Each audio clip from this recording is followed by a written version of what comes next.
চট্টগ্রামে বামপন্থী ছাত্র সংগঠনগুলোর মোর্চা গণতান্ত্রিক ছাত্রজোটের কর্মসূচিতে হামলার ঘটনায় একটি ভিডিও সামাজিক যোগাযোগ মাধ্যম ফেসবুকে ছড়িয়ে পড়েছে। ভিডিওতে এক নারীসহ দুজনকে পিছন থেকে এক ব্যক্তিকে লাথি মারতে দেখা যায়, আর তা নিয়েই আলোচনা সমালোচনার ঝড় উঠেছে সামাজিক যোগাযোগ মাধ্যমে। কিন্তু সেদিন সেই ঘটনার আসল কাহিনী কি ছিল জানা যাক। 15 সেকেন্ডের ওই ভিডিওতে দেখা যায় হামলার পর প্রেস ক্লাবের পাশে একটি ভবনের নিচে আশ্রয় নেন গণতান্ত্রিক ছাত্রজোটের নেতাকর্মীরা। সেখানে একজন পুলিশ সদস্যকেও দেখা গেছে।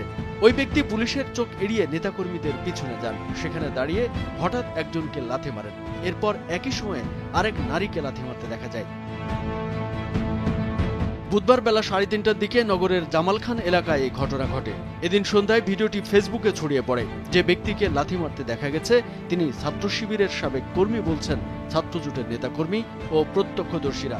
তবে ছাত্র শিবির বলছে তিনি শিবিরের দায়িত্বশীল কোনো পদে নেই। তারা এও বলছেন এই ঘটনায় শিবিরের কেউই এই কাজে জড়িত নয়। বুধবার সন্ধ্যার পর থেকে ফেসবুকে এ বিষয় নিয়ে জোর সমালোচনা চলছে। ঘটনাস্থলে উপস্থিত ছাত্রজোটের নেতাকর্মী ও প্রত্যক্ষদর্শীরা বলছে ভিডিওতে যে ব্যক্তিকে লাথি মারতে দেখা গেছে তার নাম আকাশ চৌধুরী। তিনি ইসলামী ছাত্র শিবিরের সাবেক কর্মী হিসেবে পরিচিত, জামাত ইসলামীর সাবেক এক সংসদ সদস্যের অনুসারী হিসেবেও পরিচিত। তবে ঘটনাস্থলে শিবিরের কেউ ছিলেন না বলে বিবৃতি দিয়েছেন চট্টগ্রাম মহানগর উত্তর শাখার শিবিরের সভাপতি মোহাম্মদ তানজির হোসেন ও সেক্রেটারি মমিনুল হক। জানা গেছে জামাত নেতা এটিএম আজহারুল ইসলামের মৃত্যুদণ্ডাদেশ থেকে খালাসের প্রতিবাদে বুধবার বিকেলে কর্মসূচি ঘোষণা করে গণতান্ত্রিক ছাত্রজোট।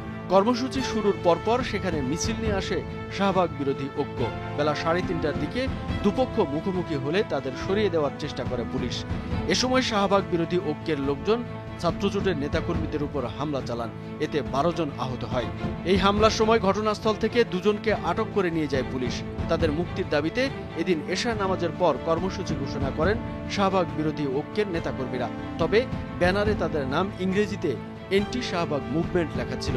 বুধবার রাত 8:30টার দিকে নগরের কোতোয়ালি থানার সামনে অবস্থান নেয় তারা।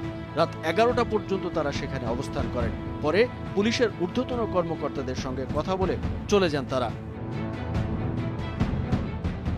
কামরুজ্জামান আরিফ, ভোরের কাগজ।